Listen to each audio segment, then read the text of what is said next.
RG Kar medical में हिंसा के आरोप में पुलिस ने अब तक 12 आरोपियों को गिरफ्तार किया। इधर मेडिकल कॉलेज में हिंसा को लेकर रेजिडेंट डॉक्टर और नर्सिंग स्टाफ गुस्से में है, तो इंडियन मेडिकल एसोसिएशन ने 17 अगस्त को हड़ताल का ऐलान कर दिया है। सियासी पारा भी चढ़ चुका है।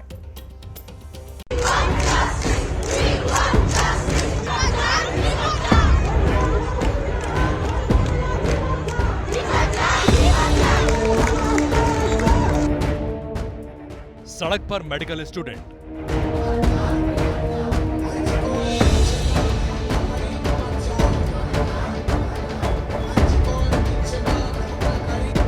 और कल रात की घटना के बाद आरजीकर मेडिकल कॉलेज का नर्सिंग स्टाफ प्रिंसिपल से सुरक्षा की गुहार लगा रहा है।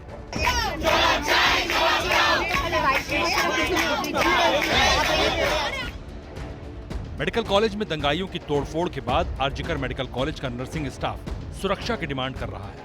अथॉरिटी को ये प्रोटेक्शन का मामला देखना पड़ेगा, और कल का जो इंसिडेंट हुआ है वो आज रिपीट होगा कि नहीं उसका कोई गारंटी है नहीं।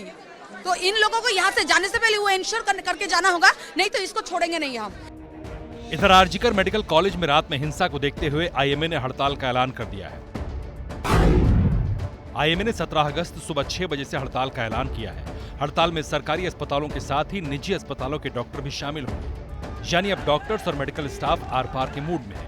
इधर पश्चिम बंगाल की मुख्यमंत्री ममता बनर्जी ने मेडिकल कॉलेज पर हमले को असामाजिक लोगों की करतूत बताया है। আমি ছাত্রছাত্রীদের কোনো দোষ দিচ্ছি না, বাম এবং রাম তারা একত্রিত হয়ে এই গন্ডগোলটা করেছে। ঘটনাটা তো দুঃখজনক। আমরা বারবার বলেছি ফাঁসি চাই, আমি তো কালকেও মিছিল করব ফাঁসির দাবিতে। যে উত্তরপ্রদেশেও সেম জিনিস ঘটেছে, তার দুদিন আগে মধ্যপ্রদেশেও ঘটেছে। এর আগে আপনারা দেখেছেন হাতরাসও ঘটেছে, বিলকিস বানু ওখানেও হয়েছে। पहले निर्भया के साथ रेप और मर्डर के बाद अब धरना प्रदर्शन कर रहे रेजिडेंट डॉक्टर्स पर हमला। पश्चिम बंगाल की ममता बनर्जी सरकार और कोलकाता पुलिस की भूमिका सवालों में है। पश्चिम बंगाल में विपक्षी पार्टियां, वो चाहे बीजेपी हो या फिर कांग्रेस और वामपंथी दल, हर एक पार्टी के निशाने पर ममता बनर्जी की सरकार है। बीजेपी नेता और केंद्रीय मंत्री सुकांत मजूमदार का दावा सियासी तपिश बढ़ाने वाला है। इसमें ड्रग्स रैकेट, सेक्स रैकेट या सेक्स एक्सप्लॉयटेशन, ऐसी बहुत सारी चीजें आ रही है। एक टीएमसी एमपी, उनके भतीजे के भी नाम बार बार आ रहे हैं। ये हकीकत है कि ऐसी घटना ये पहली बार नहीं हुआ है। बंगाल में ममता बनर्जी सरकार में आने के बाद पार्क स्ट्रीट से लेके एक के बाद एक ऐसे घटना घटी है। जो सरकार कर रही है कि चुप्पी रहना उनका, it should be open to the public. BJP ने 16 अगस्त यानी शुक्रवार को पूरे पश्चिम बंगाल में बंद का आह्वान किया है। दोपहर 2 बजे के बाद बीजेपी रास्ता रोको आंदोलन करेगी, जिस पर टीएमसी का पारा चढ़ गया है। आरोप है कि बीजेपी निर्भया केस के बहाने कोरी राजनीति कर रही है। फाल्गुनी पात्र के नेतृत्व में कैंडल लाइट मार्च, मशाल मिছিল चलेगा और झाझरा मोड़ से मुख्यमंत्री की घर के तरफ, मुख्यमंत्री का ध्यान दिलाने के लिए कि आपकी सरकार पूरी तरीके से व्यर्थ हो चुकी है। अगर उचित कार्रवाई नहीं हुआ तो हम शास्त्र भवन का भी घेराव करेंगे। ये तो जस्टिस तो सीबीआई को डिलीवर करना पड़ेगा। तो ये क्यों ऐसा बंगाल बंद ये नहीं होना चाहिए। तो और बाम राम जो कर रहा है वो पॉलिटिक्स है। उनका जमाने में ऐसा इंसिडेंट बहुत हुआ है। निर्भया केस को लेकर बीजेपी और टीएमसी के बीच ठनी हुई है, तो टीएमसी के नेता भी अब खुलकर सामने आ गए हैं, जो अपनी ही सरकार पर सवाल उठा रहे हैं। इनमें एक नाम तृणमूल कांग्रेस के पूर्व सांसद डॉक्टर शांतनु सेन का है। सिर्फ आरजीकर मेडिकल कॉलेज का प्रिंसिपल को लेके पिछले 3 साल में इतना कॉम्प्लेन, गवर्नमेंट इनका अपॉइंटमेंट किया है, गवर्नमेंट सब प्रिंसिपल को अपॉइंट किया है, लेकिन कोई और प्रिंसिपल एक दिखाइए जिसके लिए गवर्नमेंट को इतना फेस लॉस हो रहा है। नहीं हो रहा है, एक ही प्रिंसिपल के लिए हो रहा है। तो इसके बारे में गवर्नमेंट को सोचना चाहिए। इधर निर्भया केस में सीबीआई की जांच जारी है। बुधवार को सीबीआई की टीम करीब 6 घंटे तक आरजीकर मेडिकल कॉलेज में रही, फॉरेंसिक एविडेंस और डॉक्यूमेंट सीज किए। वहीं आज सीबीआई की एक टीम पीड़ित के घर पहुंची, पीड़िता के परिजनों के बयान दर्ज किए। सीबीआई की टीम्स लगातार मॉनिटर कर रही हैं। करीब 25 लोगों की टीम है और ये अधिकारियों के साथ फोरेंसिक टीम्स भी लगातार चल रही हैं।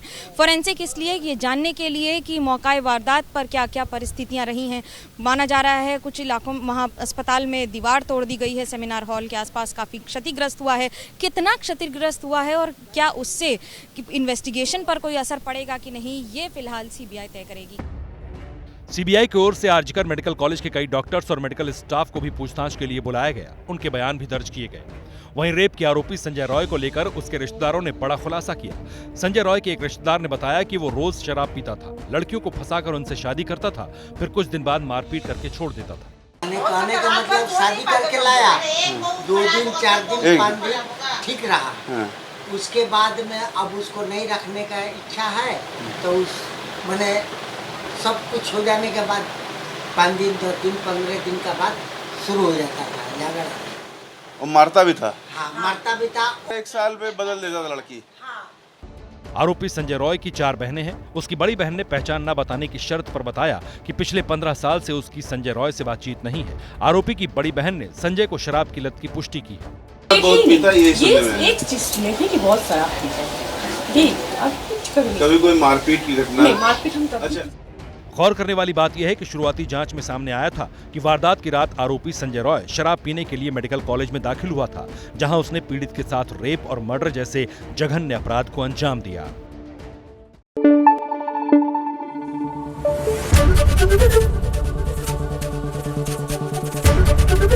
ABP न्यूज आपको रखे आगे।